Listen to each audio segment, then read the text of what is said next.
Tajul Islam, professor Asif Nazrul বিচার বিভাগকে কতটা প্রভাবিত করছেন? মানে তিনি কি সবকিছু ঠিক করেন? মানে কে মামলা, কোন মামলা করা হবে, কোন কাকে জামিন দেওয়া হবে, কে বিচারকের নিয়োগ করা হবে, যেটা আসলে তার ঠিক করার কথা না। বিচার বিভাগ স্বাধীন হিসেবে মাজহার হোসেন রায়ের পরে সেটা আসলে চিফ জাস্টিসের সিদ্ধান্তে আসলে হওয়ার কথা। কিন্তু এই ক্ষেত্রেও কি জনাব অ্যাডভোকেট আনিসুল হকের মতো জনাব আসিফ নজরুলই কি সবকিছু ঠিক করছেন? Absolutely not. আসিফ নজরুল সাহেবকে আমি কাছ থেকে দেখছি, তিনি আমি যে বিভাগে কাজ করি তারই দায়িত্বপ্রাপ্ত মন্ত্রী। আমার কোনো একটা সামান্যতম কাজেও তিনি কখনোই ইন্টারফেয়ার করেন এবং বলেছেন যে আপনি যখন যেখানে যেটা করা আইনসঙ্গত মনে করবেন, ভালো করবেন, সেটা আপনি করবেন। আমার জানা মতে আমাদের মাননীয় প্রধান বিচারপতির সাথে কথা বলার জন্য ওনাকে বারবার অ্যাপয়েন্টমেন্ট সিক করে কথা বলতে হয়েছে। ওনাকে ডিকটেট করার প্রশ্নই ওঠে না, এবং বর্তমান যিনি প্রধান বিচারপতি আছেন তাকে ডিকটেট করার কোনো মানুষ বাংলাদেশে নাই। এবং আসিফ নজরুল সাহেবের ব্যাপারে যত কথাই বাইরে বলা হোক, আমি তাকে পেয়েছি একজন নিবেদিত প্রাণ, একটা দেশপ্রেমিক মানুষ হিসেবে। তিনি আপ্রাণ চেষ্টা করে যাচ্ছেন বিচার বিভাগে প্রভাব বিস্তার তো দূরে থাক, বিচার বিভাগের কোনো জায়গায় কোনো রকম প্রশ্ন তৈরি হোক, এটা যাতে না হয় সেটা আমাকে দিনে রাত উনি বলেছেন যে তাজুল আপনারা চেষ্টা করেন যে সমস্ত কিছু যেন বিতর্কের ঊর্ধ্বে থাকে। তো যে লোকটার সাথে আমি কাজ করছি, আমি প্রতিদিন দেখছি তাকে যে তিনি প্রভাব বিস্তারের কোনো কাজ তো দূরে থাকতে, তিনি আমাকে স্বাধীনভাবে নিরপেক্ষভাবে যাতে কোনো প্রশ্ন না ওঠে সেটা এনশিওর করার ব্যাপারে যে লোকটা এত বেশি সিনসিয়ার, তাকে যদি হঠাৎ বলা হয় যে তিনি সব বিষয়ে ডিসিশন দিচ্ছেন, সবকিছু ঠিক করে দিচ্ছেন, এটা ডাহা মিথ্যা কথা। আমি মনে করি যে এটা সঠিক নয়। দুটি বিষয়ে আপনার থেকে আরো একটু জানার ছিল। যে একটা কথা প্রায় বলা হচ্ছে যে প্রফেসর আসিফ নজরুল যেহেতু আইন উপদেষ্টা, তার কারণে আমি কিন্তু মাননীয় প্রধান বিচারপতি সৈয়দ রেফাত আহমেদকে ব্যক্তিগতভাবে চিনি বলে আমি আপনার বক্তব্যের সাথে সম্পূর্ণ একমত যে সৈয়দ রেফাত আহমেদ যতদিন চেয়ারে বসে আছেন বা বেঁচে আছেন, অন্য কারো তাকে প্রভাবিত করা এটা একটা কঠিন কাজ, বা মানে আমি শুনি নাই যে এটা সম্ভব হবে কিনা। যাই হোক, কিন্তু দুটি বিষয়, যে বিডিআর মানে পিলখানা হত্যা তদন্ত যে কমিশন করার কথা ছিল সেই কমিশন বাতিল করা, তারপরে হচ্ছে যে আরও বেশ কিছু নিয়োগ এবং অন্যান্য ক্ষেত্রে যে মাননীয় আইন উপদেষ্টার প্রভাব বিস্তার করার কথা আসছে, সেটি আপনি বলছেন যে সেটি আসলে একেবারেই সত্যি না। আমরা এই প্রসঙ্গে আমি একটু বিডিআর বা পিলখানা হত্যা নিয়ে আপনার বক্তব্যটা আরেকটু বেশি করে শুনতে চাইবো, যে এটাকে আসলে কমিশন করা দরকার ছিল, থাকলে এটা কিসের জন্য কমিশন, এটা আমরা এবার একটু শুনবো। আমরা আসছি আপনার কাছে। আমি জনাব তাজুল ইসলামের কাছে ফিরি।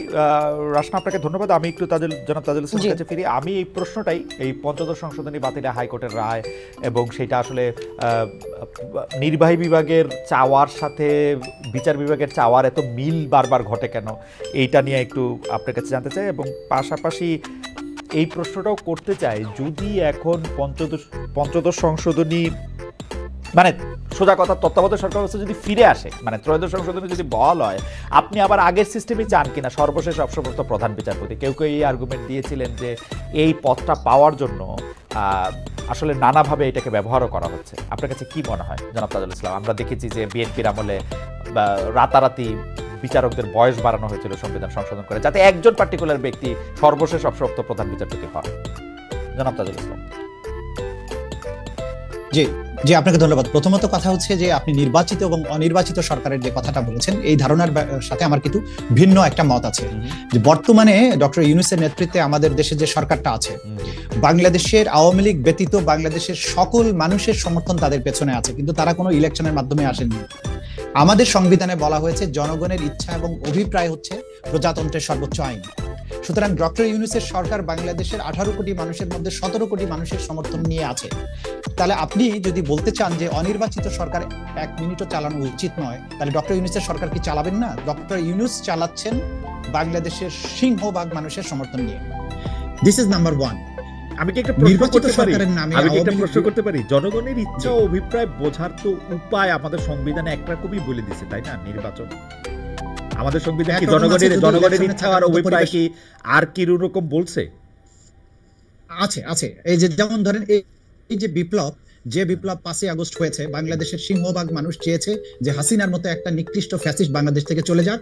সে নির্বাচনের নামে তামাশা করেছে, এইটা জনগণের ইচ্ছা প্রকাশের মাধ্যম ছিল নির্বাচন, সেই নির্বাচন ব্যবস্থাটাকে আপনি ধ্বংস করে দিয়েছেন। তখন আপনার ইচ্ছা এবং অভিপ্রায় প্রকাশের ব্যবস্থাটা কি সেটা ছাত্ররা দেখিয়েছে, 5ই আগস্ট ঢাকার রাজপথ দেখিয়েছে, জনগণ তাদের ইচ্ছা বহিঃপ্রকাশ কিভাবে ঘটান, এবং যার প্রেক্ষিতে বাংলাদেশের সকল মানুষের সমর্থনে এখন ডক্টর ইউনূসের সরকার আছেন। সুতরাং ইচ্ছা বা অভিপ্রায় প্রকাশ করার জন্য নির্বাচন ব্যবস্থার বাইরেও সুযোগ আছে, যেটা বিপ্লবের মধ্য দিয়ে প্রকাশিত হয়েছে। দ্বিতীয় কথা হচ্ছে যে তত্ত্বাবধায়ক সরকার ব্যবস্থা যখন এই সংবিধান ইন্ট্রোডিউস করা হয়েছিল 1990 সালে, আমাদের সবারই মনে আছে, সকল দলের সম্মিলিত সিদ্ধান্তের ভিত্তিতে কিন্তু সেটা হয়েছিল, কিন্তু সেটা কিন্তু নির্বাচন ছিল না। সুতরাং জনগণের ইচ্ছা এবং অভিপ্রায়ের মাধ্যমেই তত্ত্বাবধায়ক ব্যবস্থাটা এসেছে। সুতরাং 3 মাসের জন্য তারা যে একটা বিশেষ দায়িত্ব পালন করেন, এইটা তারা অনির্বাচিত হিসেবে সালে কিন্তু অ্যাজ সাচ এইভাবে বলার সুযোগ নেই, কারণ তাদের এই মাননীয় চিফ প্রসিকিউটর 90 সালে কিন্তু তত্ত্বাবধায়ক সরকার ব্যবস্থা আসে নাই, একটা অস্থায়ী রাষ্ট্র কাঠামো আসছে। তত্ত্বাবধায়ক সরকার ব্যবস্থা আসছে কিন্তু 96 সালে জনগণের অভিপ্রায় দিয়ে। ঠিক আছে, 96 সালে, ঠিক আছে। কিন্তু এই যে ধারণাটা, এই যে তত্ত্বাবধায়কের ধারণাটা ইন্ট্রোডিউসড হয়ে গেল, সেটা কিন্তু সকল দলের সম্মিলিত সিদ্ধান্তের ভিত্তিতে হয়েছে, সরকারি দল এবং বিরোধী দলের। তাহলে সকল মানুষের সম্মতির ভিত্তিতে যেটা হলো, সেটাই তো জনগণের ইচ্ছা এবং অভিপ্রায়ের বহিঃপ্রকাশ। সুতরাং এই বহিঃপ্রকাশের মধ্য দিয়ে যে সরকারটা আসছে তত্ত্বাবধায়ক ব্যবস্থা, এটা অনির্বাচিত বলার কোনো সুযোগ নেই, কারণ এটা জনগণের অভিপ্রায়ের সরকার। হয়তো কথিত যে নির্বাচন, সেই নির্বাচনের মাধ্যমে আসছে না। This is number 1। নাম্বার 2 হচ্ছে যে সরকারের ইচ্ছার সাথে আদালতের ইচ্ছা মিলে গেল কি করে? আপনি দেখবেন সোজা পথ সবসময় একটা হবে, সে যেদিক থেকে আপনি দেখেন সোজা পথ একটাই। আদালত যদি ন্যায়সঙ্গত এবং সংবিধান সম্মত বিচার যখন করবেন, যেটা গণমানুষের আকাঙ্ক্ষা, সেটার সাথে মিলে যাওয়াটা অস্বাভাবিক কিছু নয়। ওকে, আমরা কি আবার এটা আমি বুঝতে পারছি, আপনি মানে আপনি কি আবার সর্বশেষ অবসরপ্রাপ্ত প্রধান বিচারপতি মডেলে ফিরে যেতে চান? মানে আমাদের কিন্তু 2006-07 একটা খারাপ অভিজ্ঞতা আমাদের আছে কিন্তু, জি জি, যে কারণে কোর্টে এই কথাগুলি উঠছে বারবার। যে আমি যেটা মনে করি, আমি পূর্ণাঙ্গ জাজমেন্টটা দেখিনি, পাইনি এখনো। আমি মনে করি যে এই যে বিচারপতিদের আর সর্বশেষ অবসরপ্রাপ্ত বিচারপতিদেরকে নিয়ে যে তত্ত্বাবধায়ক ব্যবস্থা গঠনের ব্যাপারটা, এইখানে অবশ্যই নেসেসারি পরিবর্তন আনা উচিত। কারণ তা না হলে এই পদটাকে টার্গেট করে যে সমস্ত অপকর্মগুলো হয়, সেখানে বিচারপতিদের বয়স নিয়ে কথাবার্তা, বা কাকে প্রধান বিচারপতি করা হবে, কাকে সুপারসিড করা হবে, কে আমার অনুগত হবে, এই যে অশুভ এবং অস্বাস্থ্যকর একটা প্রতিযোগিতা শুরু হয়ে যায়, এই ব্যাপারটা অ্যাড্রেস করা উচিত। এটা সম্মিলিত সিদ্ধান্তের ভিত্তিতে যে সংবিধান সংস্কারের জন্য যারা কমিশন করেছেন, আমার মনে হয় তারা যদি একটা যুক্তিসঙ্গত একটা বিষয় এখানে ইন্ট্রোডিউস করেন, সেটাই জাতির আকাঙ্ক্ষার সাথে সঙ্গতিপূর্ণ হবে। ব্যবস্থাটা থাকা উচিত, তবে ওই সর্বশেষ প্রধান বিচারপতি বা এই যে ব্যাপারটা, এই ব্যাপারটা মানে আমি মনে করি এটা অবশ্যই পুনর্বিবেচনার দাবি। মানে 3 জোটের গ্রুপ রেখা তো একটা আমাদের সবার ইচ্ছার অভিপ্রায়। আমরাও সে সময় মাঠে ছিলাম তাদের ভাই, আমাদের ইচ্ছারও আসলে অভিপ্রায়ই ঘটছে, এতে কোনো মানে ইচ্ছারও প্রকাশ করছে, অভিপ্রায়েরই প্রকাশ করছে। কিন্তু আমরা তো সর্বশেষ প্রধান বিচারপতিকেই ভাবছিলাম যে তাকে নিয়ে কোনোদিন কোনো কিছু করা হবে না, বিতর্ক হবে না। আমরা যদি এখন বিআরটিসির চেয়ারম্যানকে সর্বশেষ মানে তত্ত্বাবধায়ক সরকারের প্রধান করি, তো বা আর কাউকে কি করা সম্ভব, মানে যেখানে সর্বশেষ প্রধান বিচারপতিটা ফেল করেছে ফর্মুলা, সেটাও নিশ্চয়ই আমাদের ভাবতে হবে। কিন্তু ব্যারিস্টার রাসনা ইমাম, আমি একটু তত্ত্বাবধায়ক সরকার ব্যবস্থা বিলুপ্তির বিধান বাতিল করে যে হাইকোর্টের রায় এবং যেটা গণভোটে ফেরা, সেটা সম্পর্কে একটু আপনার মত, আমি আশা করছি যে আপনি আজকে মানে এখন শুনতে পাচ্ছেন, আজকে অনেক, জি এখন শুনতে পাচ্ছি। আচ্ছা, সেটা হচ্ছে যে এই নির্দলীয় তত্ত্বাবধায়ক সরকার ব্যবস্থা বিলুপ্ত করা সংক্রান্ত পঞ্চদশ সংশোধনী, আপনি জানেন যে সংশোধনের 2টি ধারা সংবিধানের সাথে সাংঘর্ষিক বলে হাইকোর্ট বাতিল করেছে। একই সঙ্গে সংবিধান সংশোধনের ক্ষেত্রে গণভোটের বিধান পুনর্বহাল এবং আইনের আরও 4টি ধারা বাতিল করেছে আদালত। আমার প্রশ্নটি একটু এরকম যে এরকমটা তো আমরাও চেয়েছিলাম, ডক্টর ইউনূস সাহেবও চেয়েছিলেন, সম্ভবত তার ক্যাবিনেটও চেয়েছিলেন, কোর্টও চাচ্ছেন। এই যে আমাদের চাওয়া, বিশেষ করে আমাদের চাওয়া না, যিনি চেয়ারে বসে থাকেন তার চাওয়াটার সঙ্গে যে আদালতের চাওয়াটা মিলে যায়, এটা কি কাকতালীয় নাকি মানে এটা কিরকম, নাকি এটা যৌক্তিক? কারণ এই কোর্টেই তো আমরা একই কোর্টে তো আমরা এটা বাতিল হতে দেখছি। এটা আবার একই কোর্ট, একই হাইকোর্ট ডিভিশনের না, মানে যে বেঞ্চের সামনে রায়টা এসেছে, বেঞ্চ একই না, এবং 5th অগস্টের আগে আমাদের বিচার বিভাগের যে অবস্থা ছিল এখন কিন্তু বিচার বিভাগের সেই অবস্থা না। সো আমি এখানে আপনার প্রশ্নটার উত্তরটা দেই আগে।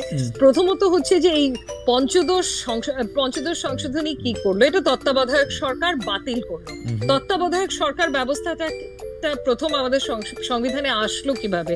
এটা আসলো ত্রয়োদশ সংশোধনীর মাধ্যমে, 13th অ্যামেন্ডমেন্টের মাধ্যমে। এবং আপনার মনে আছে এই ত্রয়োদশ সংশোধনীর মাধ্যমে যখন তত্ত্বাবধায়ক সরকার আনা হলো, এই ব্যাপারে কিন্তু ব্রড পলিটিক্যাল কনসেনসাস ছিল।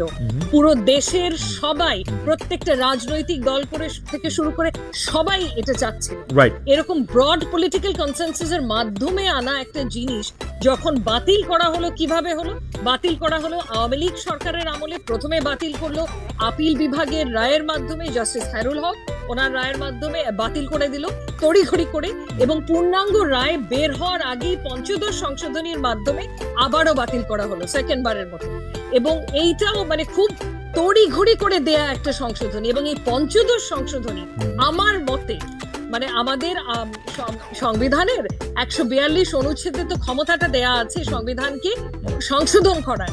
এই ক্ষমতাটার one of the worst examples, এই ক্ষমতার অপব্যবহারের হচ্ছে পঞ্চদশ সংশোধনী। সো পঞ্চদশ সংশোধনীটা বাতিল করা একেবারে যৌক্তিক। এটা অনেক আগে করা উচিত ছিল। এটা তো পাশই করার কথা না, কারণ এটা আমাদের সংবিধানের পুরো চরিত্রটাকেই তো পাল্টে ফেলে। কারণ তত্ত্বাবধায়ক সরকার তো শুধু একজনের চাওয়া না, এটা সবার চাওয়া ছিল। কিন্তু এটা যখন বাতিল হয়েছে, খালেদ ভাই একটু বলেনি, বাতিল হয়েছে কিন্তু ইউনিল্যাটারালি। তখন পার্লামেন্টেও আওয়ামী লীগের রাজত্ব ছিল।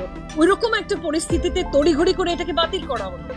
এটা তো কারো চাওয়া ছিল না, আওয়ামী লীগের চাওয়া ছাড়া, এবং দ্যাট টু যাতে ওনারা ক্ষমতায় টিকে যেতে পারে, ক্ষমতাটা বহাল রাখার জন্য এসেনশিয়ালি। না কিন্তু মিস্টার ইমাম, মানে কোর্টের কাছে, মানে তত্ত্বাবধায়ক সরকার ব্যবস্থার এই মানে কোর্টের কাছে তো প্রশ্নটা ছিল যে আমাদের যে সংবিধান, আমাদের যে রাষ্ট্রীয় কাঠামো, সেটা যেহেতু রিপ্রেজেন্টেটিভ টাইপ, সেহেতু কখনো এটা মানুষের রিপ্রেজেন্টেশন ছাড়া আর কিছু থাকতে পারে কিনা, বা এটা সংবিধানের সাথে সাংঘর্ষিক কিনা।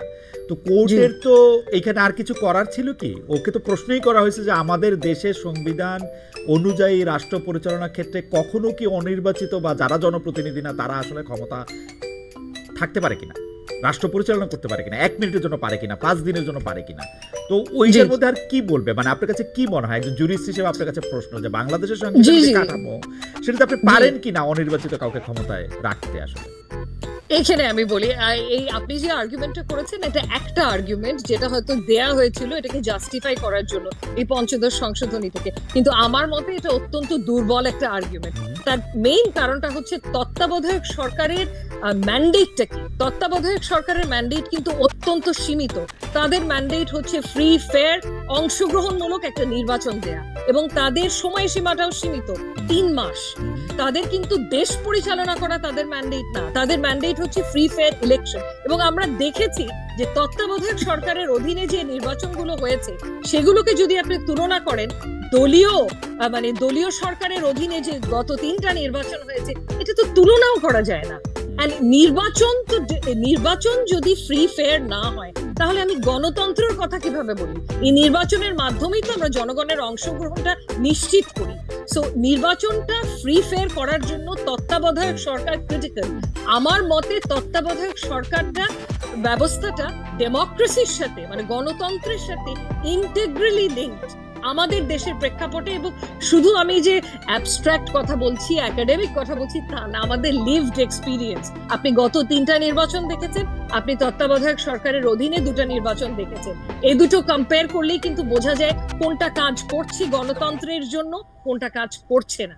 সো আমার তো মনে হয় 100% যুক্তিগত কারণ আছে পঞ্চদশ সংশোধনীর এই প্রভিশন গুলো বাতিল করার পেছনে। ওকে।